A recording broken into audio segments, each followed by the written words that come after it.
Let's go, Westy. Good boy. What's he doing, Drew? He's walking towards you. Oop, stay on the footpath. Stop and turn. Good boy, Westy. Focus. He's such a dribbler. Don't walk over me. Yep, stop. I'm Martina Williamson. Although I live in New Zealand now, I was born in Namibia and then grew up most of my early life in South Africa. I'm Gary Williamson, and I've been living in New Zealand all my life. Weston, my third guide dog, is a bit of a problem child. And I mean in the most positive way, you know. He is a sensitive soul and he loves familiar environments. Greg is a bit lazy, or shall we say, on camera relaxed, and Greg doesn't mind if he doesn't work every day. Let's go home, boy. Let's go.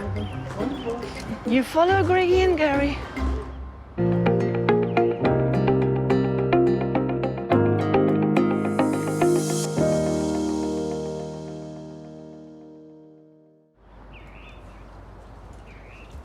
Gary, is any of that washing mine? The dry stuff? Yeah. No, just a couple of shirts and socks.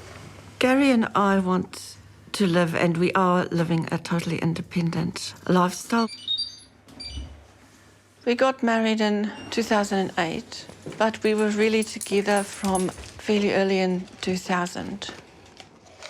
Now, you two are going to behave perfectly as I bring your food through, aren't you? How much money do you want to bet on that?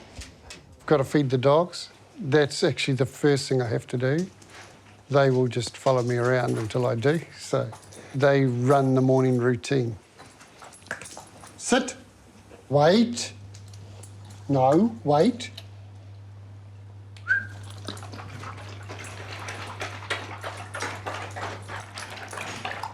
Do you want me to get anything out of the freezer for the smoothie so far? You can get the frozen. Frozen, is it the big... Second shelf, left-hand side, I think it is. Oh, yep. We're forced to be quite organised, really, because otherwise we'll never know where to find things. Is this a new bag or is it already open, Gary? I think there is one already open, but it doesn't matter. OK, I'll just first check in case I open a new one. Oh, no, I think this is open. So it's just going to be milk, blueberries and bananas? Oh, yes. How many bananas do you put in there?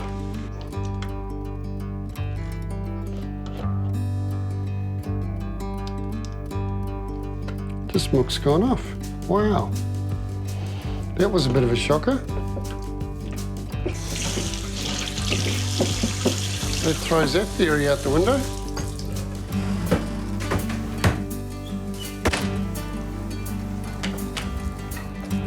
As I was growing up as a child, I had a peripheral vision, but it was perfect, like a perfect tunnel. So over time, the tunnel shrank. I'd had a feeling for some time there was something wrong with my eyes. And when I got diagnosed, I didn't take it very well.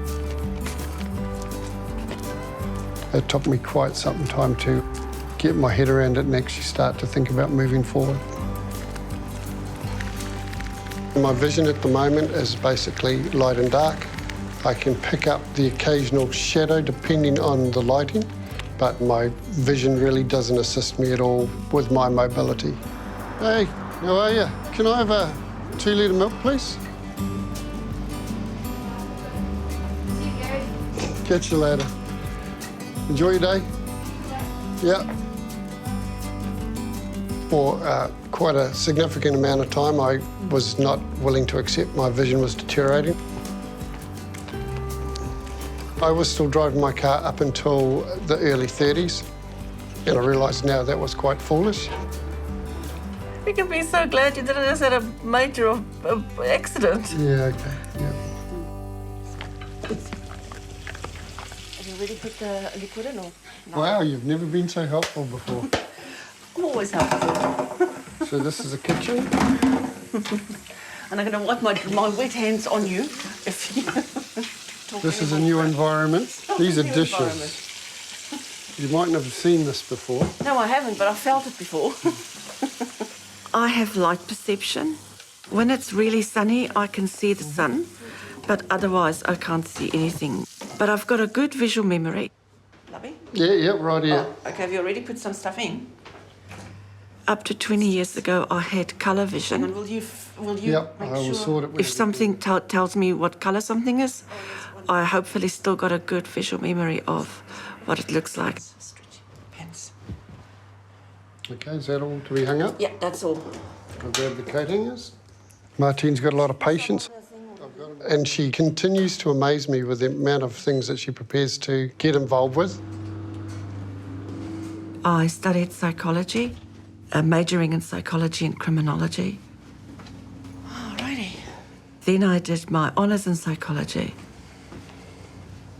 I had more than one lecturer challenging me how I'd be able to do counselling or be a psychologist because I don't make eye contact. I was very angry because I would not have been the first blind psychologist in the world, right? It's just a mindset that people had. For the last 11 years, I worked for Auckland Council. I helped Auckland to draft its disability action plan, and at the moment I'm on working panels for ACC, the Health Quality and Safety Commission. I do work for them in the area of health co-design. New Zealand's example led the way for an international policy on the safe design of shared spaces. So I drafted that policy and it's worldwide accepted now.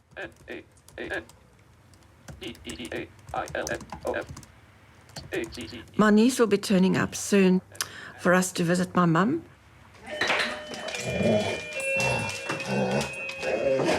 It's Gladys, isn't it? Oi! Hello. Hey, how are you? Oops, come on in. Look at all the bloody dogs that run me over. My niece is Estelle. She's named after my mum. Every now and then we do call on family members or friends to help us with something. Martine does a lot independently. She never really needed much help from us. No one wants to fix. There we go. Okay, thank you. My mum is in a rest home very near from here. She used to live on her own, and then suddenly we realised she became forgetful.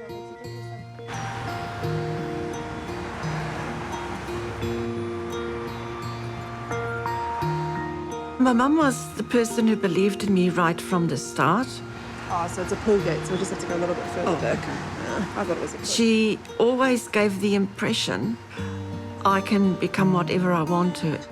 She is just so happy here. Yeah. You can imagine. She's now been diagnosed with type 2 dementia. She still recognises us, but out of sight, out of mind. Hello.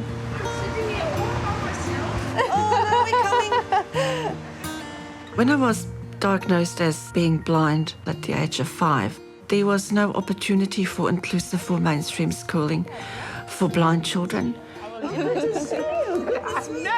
Most of us got sent to special schools. You will learn Braille together, you'll learn how to walk with a cane, you learn your daily skills, and that's the way it is. And I think that was very hard for my mum to send me 2,000 kilometres away from home. For the first 2 years of my school life, she sent me cassettes on tape so that I can read the letters privately with my tape recorder. And then from the age of 7, when I could then read a little bit more, start to read and write, she taught herself Braille, bought a Braille machine and wrote me letters. So you always made sure that I, can read myself the letters you've sent me. And not everybody's parents did that, or maybe could do that, but you always said, you want me to read my own letters. I was quite proud.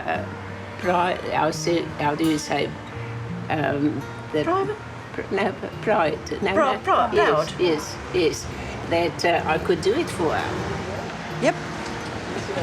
Oh, here it is. Yeah. What is pink? Which bits are pink? Pink. Yeah. It does smell nice. We'll find out. Yeah. Oh, cool.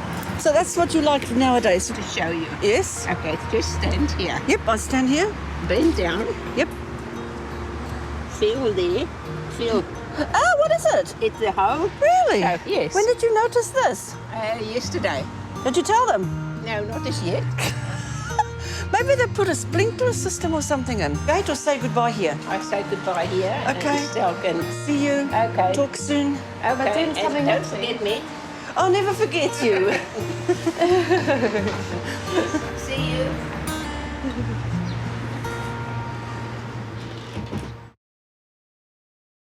I would say Gary is the main cook, but I usually suggest we cook for people, and then Gary goes, I don't know what it will look like. And I would say, doesn't matter, it's what it would taste like. Okay, Google, do you have a recipe for Alfredo pasta?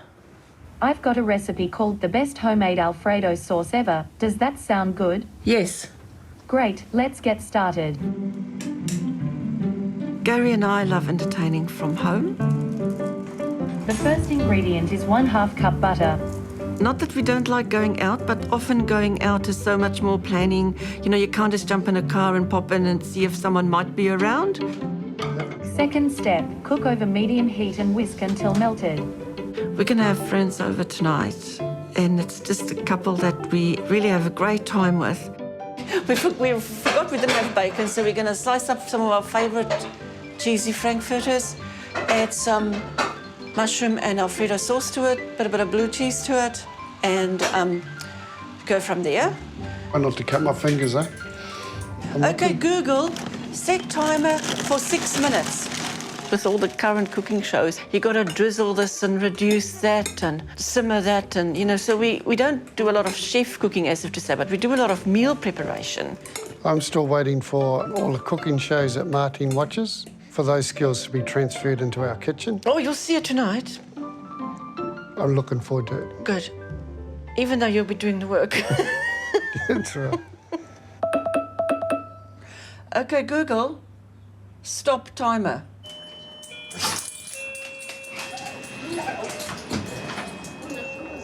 Right, shall we have a drink?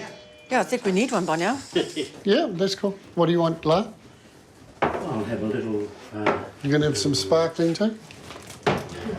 Also, oh yeah. There you go, mate. Some. Is that a red or a white there, La? I'm putting them on right now. Okay.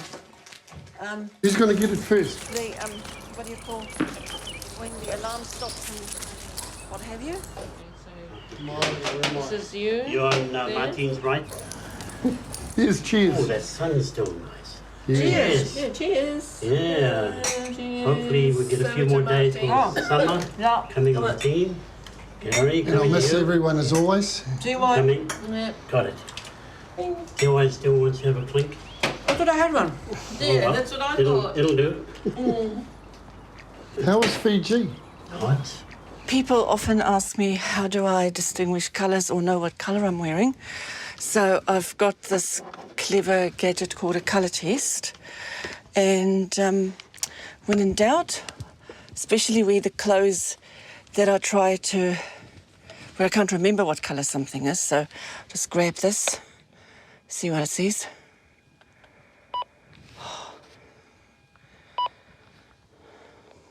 Very dark orange. Oh, cool. Really dark orange. Sound feels a bit vibrant, so why not wear that with something today?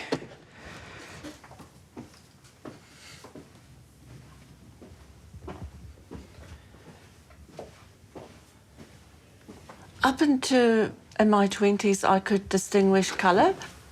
I could, for instance, hold something up quite close and think, oh, well, this is a brown or green. And if I hold it like that, I could see the difference. But I then developed glaucoma in my 20s and it wasn't picked up on, so now I can't see the colours at all. I now buy things that feel different. So all of these bags, none of them feel the same. And now it's more on memory. I've got my sort of darkish brown bag. The soft one is black. This hard sort of one at the back is dark blue. And this is a green one. This one, this lovely bag here is from Turkey, and it's more different colours. So I either try to remember that I can wear this with anything, or you know, so sometimes if I buy something that's multicolored, it's sort of a safe way to go.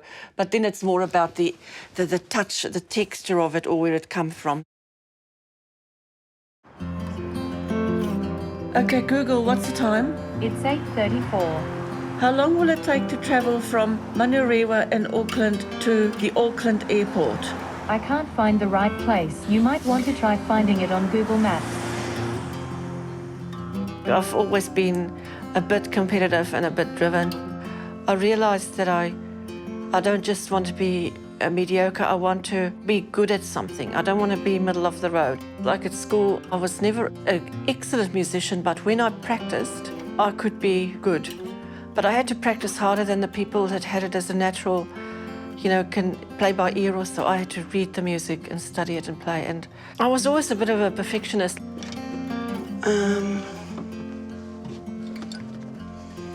Blue, black, okay. So I'm going to pack these. I travel to Wellington about once a week for a couple of days, and about 5 times a year I travel overseas.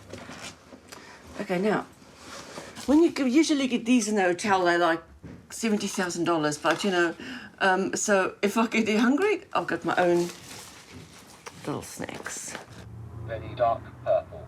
It's not purple. Dark brown. It's not brown either. Very dark brown. Anyway, it's maroon, isn't it? Anyway, so my mum's helped me to label all my jewellery as in the same necklace, the same earrings, the same ring. So how I remember when I wear this top and pants, what I should wear. This one says in Braille, burgundy or maroon. So,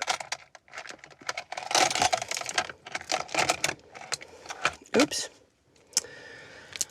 And my mum also told me that it's, because the necklace have got more a goldy sheen in it, that I should wear something like a bracelet that's got not just silver or gold. I've got a Russian wedding ring. Oh, shit. Just dropped that.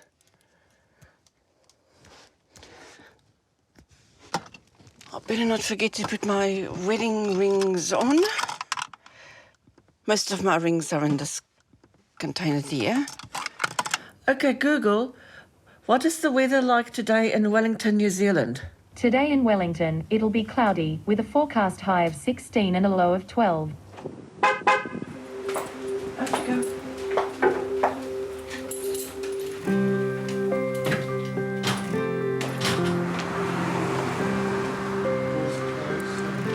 I feel incredibly proud of Martine. I often think maybe she's doing so much or too much, but she's happy with what she does. She seems to have a huge capacity to do all this work. Okay. Closing the door now. Enjoy it. I'll talk to you later, eh? Thanks, Kim. I'm actually really happy with the balance. I'm very much more relaxed, more of a homebody. So I actually really enjoy the part that Martine goes out and does all that she does, and I'm just happy to support her in whatever way I can. There's so much that can be done, and there's a lot of time that we can waste if we don't actually have goals or directions or a purpose to do things. There is the added strain or awareness that I always have to have around going into an unfamiliar environment, you know. How is the environmental access? My dog needs to get to know new destinations. Always having to have that almost active concentration and awareness instead of just relaxing and letting things happen, because that's when you may get lost or you may not pick up on something that you should have.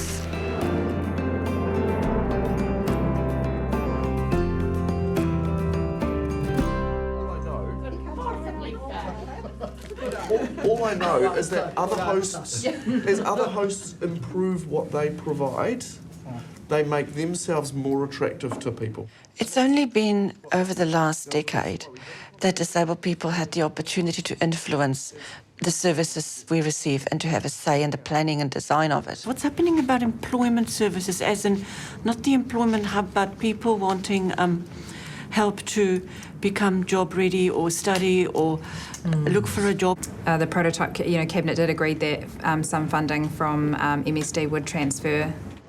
What are you sneezing at? Come on, find a way. Some days I'm literally just going from one organisation to another. Heading the right way?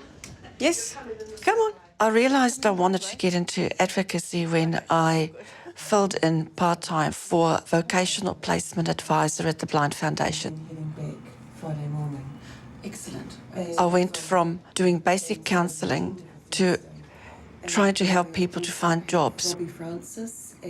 The factor that stands in most people's way is expectations by society. And you end up having low expectations of yourself. It's almost like gradually breaking someone's spirit. People won't realise their potential because they won't even realise that they do have potential.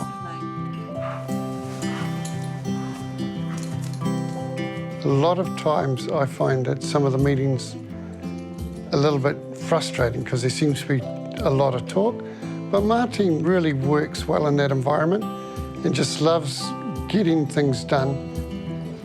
Straight on. If I travel and I ring him, what have you been doing? Oh, just bits and pieces. Where are you now? In front of the TV, doing dishes or ordering dog food because I don't keep track of when the dog food runs out. Come on. Yeah, I think it's quite a good balance. Ever since I became a Blind Foundation member, I started playing sports. So played blind cricket. I do now, I still play a little bit of cricket now and again. I certainly play in the national sort of tournaments as they come around because they're still a lot of fun. Tommy, when you're ready. Put to your left, put to your right. There you go, when you're ready. Tommy, Tommy, Tommy! Yeah, mate.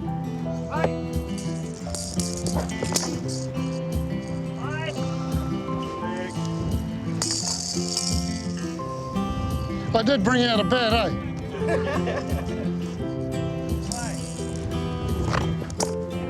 This could be a long day.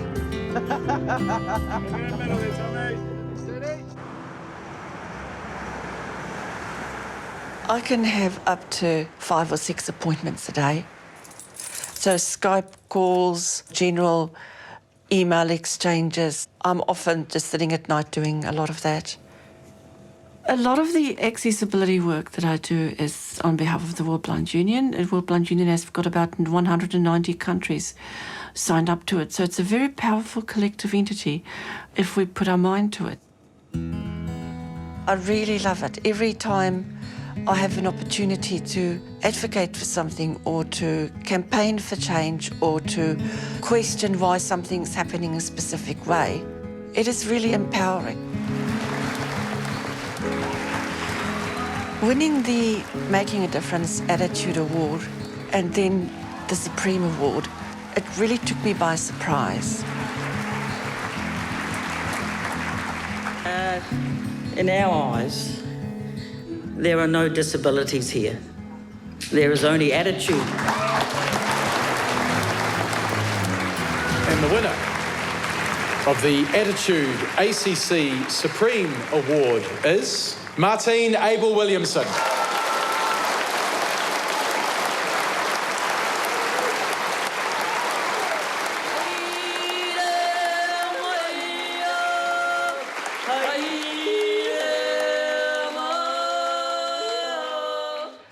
I think as a child I always thought I'll grow up and become something. I never thought that I'm going to have such outward-facing opportunities to influence things around me. I've super outlived my expectations of myself. Instead of just making sure I lead an independent, dignified life, I can now support others to do that. And it's just onward and upward, hopefully. I can't see it ending soon.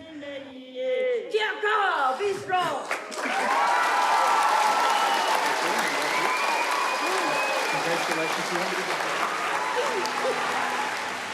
This is really surreal.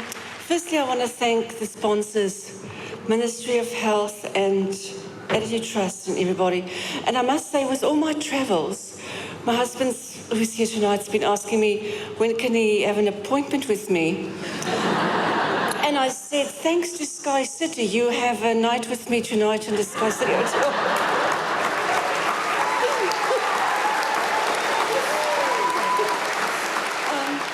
I'm part of a lot of organisations, so although I stand here with a trophy that I still need to figure out what it is, most of my work is part of organisations, so the results of what I'm doing is really the results of collective effort. Thank you, everybody.